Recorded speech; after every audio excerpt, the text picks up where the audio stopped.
This channel does not promote any violent, harmful, or illegal activities. All content provided by this channel is meant for an educational purpose only. শুরুতেই নজর রাখুন দেশের top 9 নিউজে। লোকসভায় কেন্দ্রীয় মন্ত্রী জ্যোতিরাদিত্য সিন্ধিয়াকে ব্যক্তিগত আক্রমণ, বিতর্কে কল্যাণ বন্দ্যোপাধ্যায়। তৃণমূল সাংসদকে সাসপেন্ডের দাবি বিজেপির মহিলা সাংসদদের। সংসদ বিষয়ক মন্ত্রীর কাছে নালিশ, মহিলাদের নিয়ে কিছু বলেনি, দুঃখ প্রকাশ করে পাল্টা দাবি কল্যাণের। সংসদীয় ইতিহাসে প্রথমবার রাজ্যসভার চেয়ারম্যানের বিরুদ্ধে অনাস্থা প্রস্তাবকে ঘিরে সরগরম সংসদ। পক্ষপাতদুষ্ট ধানকার পদমর্যাদা লঘু করছেন, অভিযোগ রাজ্যসভার বিরোধী দলনেতা মাল্লিকার্জুন খার্গের। মহারাষ্ট্র হরিয়ানায় হেরে প্রলাপ, পাল্টা বিজেপি। দেশ ও বিদেশের অপশক্তি ভারতের উন্নয়নকে সহ্য করতে পারছে না, দেশে পরিকল্পনা মাফিক বিভাজন তৈরির চেষ্টা চলছে।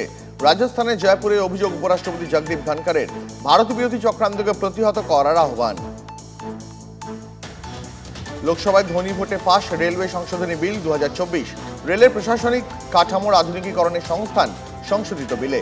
লোকসভায় দাবি রেলমন্ত্রী অশ্বিনী বৈষ্ণবের। বিরোধীতে তোলা বেসরকারীকরণের তত্ত্ব খারিজ রেলমন্ত্রীর। দেশের অভ্যন্তরীণ সুরক্ষার স্বার্থে পদক্ষেপ, দিল্লিতে বেআইনিভাবে বসবাসকারী বাংলাদেশিদের খোঁজে পুলিশ অভিযান। কালিন্দিকুঞ্জ এলাকায় বসবাসকারীদের নথিপত্র যাচাই দিল্লি পুলিশের। অশান্ত পার বাংলা, বাড়ছে অনুপ্রবেশের আশঙ্কা। কাজে এলো না 57 ঘন্টার লড়াই, রাজস্থানের দৌসায় কুয়ো থেকে উদ্ধার শিশুর দেহ। সোমবার বাড়ির কাছে খেলার সময় 150 ফুট গভীর কুয়োয় পড়ে যায় 7 বছরের শিশুটি। জোর কদমে শুরু হয় উদ্ধার কাজ। কুয়ো থেকে অচেতন অবস্থায় উদ্ধার করে হাসপাতালে নিয়ে যাওয়া হলে শিশুকে মৃত বলে ঘোষণা।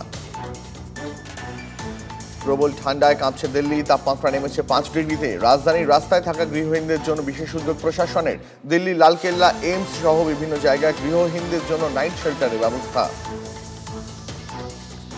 বরফে ঢেকেছে জম্মু কাশ্মীর, উচ্ছ্বসিত পর্যটকরা। তবে অবিরাম তুষারপাতে উদ্বেগের পরিস্থিতি উপত্যকার কিছু এলাকায়। রাস্তাঘাটে বরফের চাদরের মতন আস্তরণ, যান চলাচল ব্যাহত। নতুন বছরের নতুন ব্যবস্থা, এবার এটিএম থেকেই তোলা যাবে প্রভিডেন্ট ফান্ডের টাকা। 2025 সালের জানুয়ারি থেকে মিলবে এই সুবিধা, ঘোষণা শ্রম মন্ত্রকের সচিব সুমিতা দাওরার। মধ্যবিত্ত চাকরিজীবীদের কতটা সুবিধা, উত্তর দেবে সময়।